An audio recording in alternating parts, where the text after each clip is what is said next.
Welcome to We Build Great Apartment Communities, the only show dedicated to the process and strategies for transforming apartment buildings to thriving communities. I am your host, John Brackett, and welcome to the show. All right, folks, welcome to another great episode of We Build Great Apartment Communities, the only place where you come to learn how to take apartment buildings and, yes, turn them into amazing communities. So I have here another great guest. Her name is Nicole Heasley. And Nicole is a landlord and accountant who used to work for, some fairly large REITs, and also someone who is an expert in some specific property management software solutions, especially in the commercial space. I'm sure a lot of that can be mapped over to apartment buildings as well. I thought this would be a great conversation because I always get a lot of commentary and questions around property management software solutions, especially as companies begin to scale, right, and expand their holdings.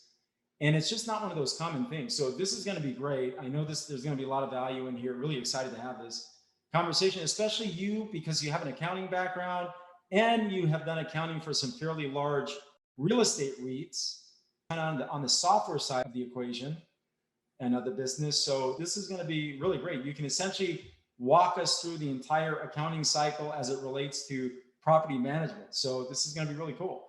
I'm super excited to be here. Thank you, John. Yeah, so you're very welcome. So hey, welcome to the show. I'm your host, John Brackett. Welcome. Really excited to get into this. So Nicole, why don't you start by sharing with us your background, right? Your story. Sure. So I will start in college where I thought I was going to be an English teacher, realized I didn't want to do that and jumped into accounting. And I said, you know what? Accounting is nice and broad. Everyone needs an accountant and I'll figure it out later. Got into my first company which was a commercial REIT where they owned and managed and redeveloped retail shopping centers. And I did accounting work for them. I did that for a few years. Meanwhile, I bought a house, a single family house, and started renting out the spare bedrooms and really fell in love with that rent paycheck. That first rent paycheck I got. Of course. So I knew from then on that I wanted to stay in real estate one way or another for the rest of my life. Wanted to kind of get out of the accounting world simply because I knew it. I knew the financial aspect of running a business, wanted to learn the front end, and also didn't want to deal with, someone else dictating when I get a raise and how much that raise is. I wanted to go into sales because your income's a little more unlimited. And if I ever want to run my own business, I have sales skills and I'm less afraid of the prospect moving towards something that's commission-based. Okay, beautiful. So I love that because, you started off in accounting, you made the decision to move into sales to increase your earning power, but more importantly, to learn how to sell, right? Right. And I think two of the most powerful skills you can combine would be accounting or finance and sales.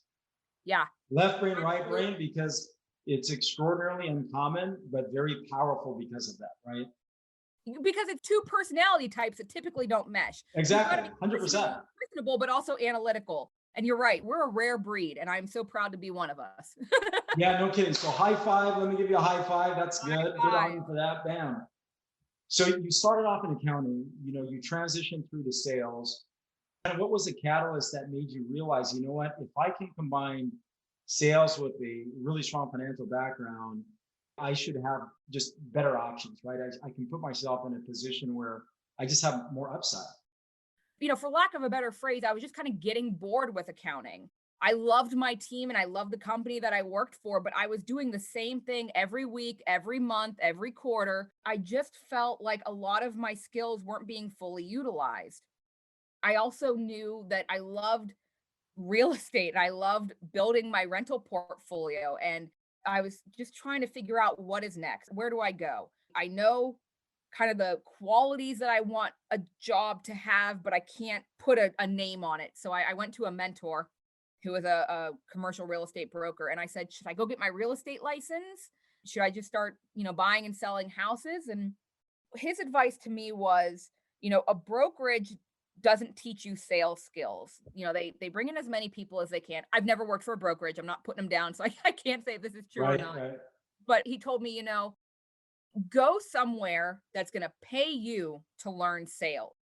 And then if you want to go become a real estate agent, or you want to become a wholesaler or deal in whether on market or off market transactions, you know the basics of how to work with people. And you're also not afraid to step away from that W-2 income because you've already done it. Yeah, And that's great advice, right? I mean, that's it really was super beautiful advice. advice. And all I did was I started putting myself out on LinkedIn more. And someone approached me about getting into software sales. And my background was perfect for it. I'm essentially selling the tools that I used every day. Okay, awesome. That's a great segue. So inside of the space in multifamily, I think one of the areas that gets maybe under discussed is the significance of great reporting, right? Because most operators, they're outsourcing, well, most investors or sponsors rather, they're outsourcing the property management component to a third party, right? Meaning they don't own a property management company, rather they're outsourcing to a third party. So consequently, they're really reliant on the property management company and the tools that they have. So in many cases, the information that's being provided to a sponsor is restricted by the property manager, the third party property manager, right? And I hear this all the time. It's, hey, John, we're asking for these type of reports, but they're giving us access to their portal, but it's very limited, right? They're limiting our access, okay? Not And I transparent. always find that to be kind of silly, ridiculous, right? I mean, if you can't work with someone in full transparency, it's likely an indication of how the relationship is going to go, Right. which usually ends up happening anyway. So with that being said, I think this would be a great segue to talk about why reporting is really important, especially from your standpoint as a landlord. And then we'll talk about some of the challenges that you start facing as you scale. And I can share with you several as well, and we can talk through that. I think one of them we already did, which was the purchase order process. But anyways, to that point, let's talk about that a little bit. What I see in my day to day, every day, a lot of Excel overload. And that's probably the most common issue I talk with individuals about is I'm managing too many properties in Excel. I'm managing too many processes in Excel. What's happening is there's errors. And then first, an error can be present in your financials for 6 months. You have to go find that error, correct it, and then correct all the errors that may have stemmed from it. If you've got multiple people accessing the same spreadsheet, you can end up with chaos. Someone moves something in the wrong place, they put a decimal in the wrong place. All of a sudden, your financials are no longer reliable. So you have two problems. You're making business decisions based off of bad data. You're also providing bad data to third parties. If you're giving financial statements to banks, brokers, maybe you have investors, first off, they can't trust the data that you're giving them. But you're also format's probably not great. If you're using Excel, you're probably trying to crayon these reports together as opposed to Right. having something that's putting all your information in one clean format. The other problem is to create those financial reports, you might have to go into 10 different spreadsheets. And so now you're taking time, or maybe you've got one accountant who handles the West and one accountant who handles the East. You need a consolidated report. So now you have to wait for two different parties to provide you with information. So you've got errors, you've got delays, your brand is almost on the line. I'm going to share with you some of our challenges, right? Because Sure. you'll have a very unique perspective around this. And I'm going to do this, hopefully frame this in such a way that other people who are having these experiences maybe can see some solutions to our conversation, right? Yeah. So typically and I'll speak to my own experiences, starting off in this business, you start acquiring 1, 2, 3, 4 properties, right? Whether they're single family, multi-family, and then you start expanding from there. That's what I did anyway. There were construction projects in the process, renovations and ground up, right? Now, initially we started using QuickBooks, and there was a construction version of that was great for the ground up construction projects and the renovation projects because we can do cost accounting, and it worked really, really well, and the detail was great. And then we sold off the asset, right? We would carry that stuff over to the P&L, and it worked out really, really well. Then we started holding properties, and that posed a unique challenge because then we ran into kind of some of the things that you expressed, right? Which is we started using Excel for some things, and it just didn't work as you start to scale, right? Yep. Well, once you get to like 50 units, even before that, once you get to 20 units, that stuff just falls down. It doesn't work anymore, and you're spending a lot of time and energy recreating things that you really shouldn't, right? And so the next Yep. natural progression is to move to some property management software to improve your reporting, right? Yep. You really make that transition to improve your reporting and to save time, right? Improve how you pull your P&L, improve how you pull your balance sheet. Yep. And then the other side of that too is to make sure that you can pull information, drill that down to specific units, right? And also specific repair items, et cetera. Okay. Now, the next challenge became, okay, once we started buying larger assets, larger apartment buildings, and you're working on multiple properties in different regions, right? Some of them are stabilized, others, we have renovation projects going. The size of projects, they vary, right? Different regions. So one of the challenges that I made in the past is really important to have a really good PO process, right? Because Absolutely. the greatest opportunity for fraud is making a payment against an invoice that you can't reconcile. You don't know if you created or not, right? So if I have staff, for example, and they're receiving an invoice coming in, essentially there's really no purchase order to map that against or to reconcile that against. So they're just submitting it for payment. And most contractors understand with small businesses, right? And this actually happened. They're just submitting invoices for the sake of submitting invoices. Okay. And then we started catching this stuff. All right. And so that really prompted the absolute necessity to make sure that we are a PO process that we can reconcile invoices with that. So how do you see that? I mean, what are some of the common challenges that you experience inside of your business with operators that you see? Because for me, I think that was a big one. And I would have to say for a lot of operators, that's a pretty big one as well. What do you see on your end? I see some fraud issues like you've described. I already kind of went into the issues that stem from manual processes and errors. But I think the most dangerous trap that I have seen businesses fall into is their property managers, whether they're owner operators or just fee managers. And they have a portfolio and they grow too big, too quickly, which on one side of the fence, you're saying, wow, that is a wonderful problem to have. I've got 3 single family homes. I would love to have too many properties to handle, and all you see are dollar signs. But what happens is they are drowning in roof repairs and changing light bulbs, and to the point where they have no time to meet with new clients or analyze new properties, meet with brokers, meet with lenders. They're so bogged down in the day to day. And we try to schedule meetings with them because I have tools and things that can help them. They can't find the time to meet with me to look at the systems. And so they don't have the right tools. So they're drowning in time, but they don't have the time to look at the tools to get them out. It's this like whirlpool that they Right. get stuck in. So I think that's the biggest trap I see companies fall into. They just don't anticipate how much they're going to grow, and they don't put the tools in place before they hit that level, and then they kind of get stuck. Interesting. Yeah. So it's a growth before the solution. But that's really common. And I don't think that's a bad thing. But I think that's why this conversation that we're having is really important, right? Because I think the idea is to help people understand, and I had to grow through these growing pains as well, that you can do both, right? You can scale, but I think what's more important is understanding what questions to ask, right? Especially when you're interviewing property management software companies, so that you can put yourself in a position to scale and have better reporting information to be able to manage your assets better. So, if you were in a position where you were growing and you were interviewing property management companies or property management software companies, what questions would you be asking them?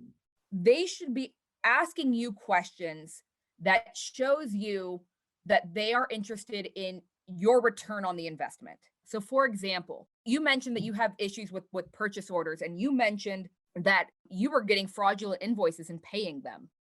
So I might ask you, We did pay, I think, two of them. And I think so let's say you paid more than two. Let's say you paid 10. it was still expensive. It still cost us money, right? I mean, a couple $1,000. Right. And I'm not going to have you get into specifics. Let's say you paid 5 of them. Right. So I'm going to say to you, John, you mentioned that there was fraud, some purchase orders slipped through that shouldn't have, or sorry, some invoices slipped through that shouldn't have. What was the total? And you might tell me, well, I paid 5 invoices and my total was, I spent $10,000. I lost $10,000 to invoices. And I might say, okay, that's awful. I'm so sorry that happened to you. If they're like, that's great, then that's, they shouldn't tell you that. But I think that's just people's natural. They're happy to see that there's a place they can help. And that's what they mean by that's great. Right. So they might say, my solution is $7,000. What they should be doing is showing you that the cost of their solution is less than the cost of your problem. So what I would advise is when you are talking to property management companies, be transparent about the problems you're having and make sure that they are looking at what their solution costs in comparison. There should be a return on that investment. Property management system, you should be analyzing it in a similar way that you analyze a property. Let's talk to some specific problems that software can solve, especially for operators. So for me, one of the big ones was being able to have a really good purchase order process so that when we receive an invoice, we have something to reconcile against to actually approve before we make a payment, right? That was really critical, especially when you scale and you're doing ground up projects, you're doing renovations, you just have different projects going on. Yeah.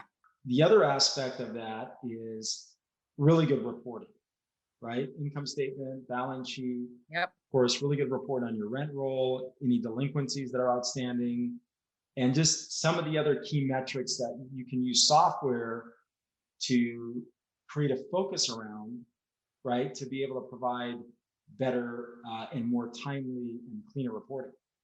But now the big thing is that the output of that software is only as good as the input, right? And most people don't talk about that. So what can you share about maybe some of the KPIs that you have seen over the years that you should be interviewing for to know that you're getting a product or software solution rather that will actually improve your life versus, make it more difficult for not only the first, 45 days, but, the next 2-3 years. So what are some of the KPIs that you think people should be inquiring about, but that the software solution can help drive? That's tricky because every business is different and your business's pain points are going to be so different than mine. It's going to vary by the type of real estate you're in, the region you're in, the size of your business, and what your goals are. That's a really important thing too, because if you're super growth minded, you want to double or triple, what you need to focus on might be different than someone who just wants to bring on one more building a year. Some of the big ones, of course, are obviously you want to be automating rent collection. You don't want to be getting paper checks. The accounting in general, I mean, QuickBooks is great, but same thing, like you said, it's not going to produce those really nice reports. Also, QuickBooks might not be able to handle things like inter-entity transactions. Do you have one entity that's handling your construction and redevelopment and another entity that has your buy-in holds? And do those two entities interact? Because if you've got if you've got really complex accounting, beyond the basic, I collect rent and sometimes I do some plumbing work, you might need something a little fancier or, for lack of a better terms and for lack of a better word, for your accounting platform. So I guess it depends on complexity of your business and your business's legal structure even. It's really hard to pinpoint just one thing. But I would say it's a combination of what's giving you the biggest headache and where do you want to go? And is that headache getting in the way? Does that make sense? Did I answer that question? It does. It really does. And so let me address it this way. Sure. Okay. It really does. There are different components of that, right? So, and I agree with you. There are some common metrics that I think we all should be inquiring about, right? What are some of the common problems that they're coming to you for, saying, hey, these are some of the issues that we're having. What are some of those issues? Because I think every operator is going to have some really consistent problems throughout, right? Yeah. It really it keeps coming back to that they are doing processes manually that they want to automate. That's probably what this the heart of what we try to do is probably automation. And that could be anywhere. That could be in your invoicing, that can be in your AP processes, that could be in your CAM reconciliation, your rent collection, your general ledger, your lease abstraction process. We've automated that. It's really automation, I think, is what it's about. And also, when you automate, you do a couple things. You save time. I think we've covered that. Your info is cleaner and more reliable. I think we've covered that pretty well too. But what automation does that I don't think many people consider is that you're able to grow, you're able to scale more quickly with fewer employees. And I think that's another thing that folks also don't think about is, one, do you have employees? And if you're smaller scale, it might just be about saving your own time. But if you have a team, it's also about looking at what do they do every day. And maybe you're paying someone $50,000 a year for work that a software solution can do for $10,000 a year. Now, I'm not saying go fire that person. I'm not trying to cut anyone's jobs, but can they be doing something that has a higher value to your business? Your leasing agent, whether that's commercial or residential, maybe they manually abstract your leases for you, or maybe they literally have all your leases in a paper filing cabinet, and that's how they are managing. That's how they're administering your leases. That takes time away from showing new properties to prospective tenant, or maybe they're not out looking at new properties for you. So it's not just about, saving yourself time. It's about looking at what your team does, what they could be doing that would provide better value to your business. So that's another way. That's another Yeah, angle. no, I think that's great. So, really interesting. When you were saying that, I was thinking through just some things that we are considering now, right? And again, now it's about looking at some different software platforms based on some of the different projects now that we have going on and that we're going to continue to pursue forward, right? Some of the things that come to mind would be making sure that whichever software platform we go with now, multiple users are really important, and Yep. being able to delegate out specific tiers, right? Yep. Like, for example, so that we have dual control in place, we have one person on the payable side, one person, in this case, we don't have very many receivables, but the other person, for example, on the purchase order side, right? And that they're separate. And then we have an administrator who can approve transactions that they create, especially for sending wires out electronically, or in this case, ACHs, because now we're making all of our payments online and through our software platform. And it took some time to get to that place, but we're there now. And I think maybe like 97% of what we do, the payments that we're making are all online, right? Yeah. So those are things that we've had to really qualify for, especially now as we're going through this process, because they're going to be really important as you begin to take on larger projects or projects in different regions. What is your experience with that? Just how to think through software platforms so that you can add users to do different tasks within your platform, right? Because that's kind of what you're talking about with people. Yeah. So if you want to create more efficiency, then you hire people on to do very specific things, Right. very specific accounting functions within inside that platform. So can you talk to that a little bit? I think it's really important when you choose a platform to at least have your 3-year, what do I want my business to look like model in mind. And the reason I say that is because depending on the software you choose, there's obviously free apps that you can get on your phone to help you run your business. There's stuff like Wave or Cozy, I think, is free. And I know a lot of small mom and pop landlords use systems like that. To get rid of Cozy doesn't really cost anything. But to transition from, say, a QuickBooks model to a larger scale platform, there might be an implementation cost involved. And what you don't want to do is spend all this time and money implementing a software that you outgrow in 2 years. When you're looking at a software system, what I would say is look at the processes you're doing now and look at the processes you want to be doing tomorrow. And that can mean a couple different things. Maybe you are a commercial landlord, but you have interest in residential and you do want to add on, you want to get a couple apartment buildings under your belt or vice versa. Maybe you are dealing strictly in duplexes and triplexes, but you want to get into the 5, 6, 8 units in the next 2-3 years. And so find out, does the system that I'm looking at have the tools to take on those tasks? Or am I going to have to get a second system and try to integrate, or am I going to have to overhaul my system completely? Yeah, no, I think that's a great way to think through that. Well, we are at the end of our show. Oh. This time went by really fast. I think this is an extraordinarily valuable conversation because I don't think this is a topic that's discussed very much, but it's one that's really important to your operations. So for that, I want to thank you for being on. You've been a tremendous guest. Before I ask you to share how people get in touch with you, what is the one question, Michelle, that you have, or Nicole, that you have of me that you feel can add some value to our audience? There's a lot of real estate podcasts out there. There's a lot of business podcasts out there. So I guess what I would want to know is what made you decide that you wanted to go into this podcasting field and what you think separates your podcast from the other ones out there? Yeah, I think that's a great question. Well, initially, this podcast is a reflection of our purpose, right? So the name of the podcast, We Build Great Apartment Communities, is a reflection of our purpose, which is we build great apartment communities and we improve how people live. That's really an internal message to our staff and our teams.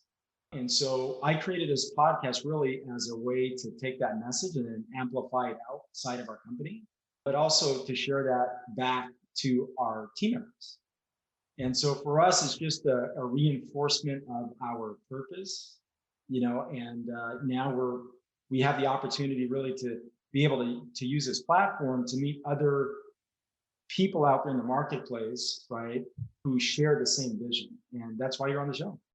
Yeah, I think it's so exciting. I love that I'm in Ohio and you're in San Diego, and we're sitting here chatting face to face as if we're at a coffee shop. I just think it's beautiful. Isn't it cool? I love it. I think technology is incredible and it's amazing. And it really puts us in a position really to meet some incredible people without having to fly, 2,000 miles. Meet some incredible people and scale your business. Yeah, and scale your business and also expand your network with great people as well. Yep. Well, Nicole, I want to thank you for being on. You've been a great guest. And now that you're a part of the We Build Great Apartment Community family, and of course, network of professionals, if I can help you or connect you with others, feel free to reach out. Oh, I'll keep you on speed dial. You'll regret it. Sounds great. Okay. Hey, thanks so much. And I wish you the very best. Thanks so much, John. It was a pleasure. Yeah, likewise. Thank you. Clarity of purpose creates our greatest competitive advantage. When we transform apartment buildings to thriving communities, we improve how people live and create assets with high profit margins. Don't forget to subscribe, like, and share this up with a friend. I'm John Brackett, bringing you things you can implement right away.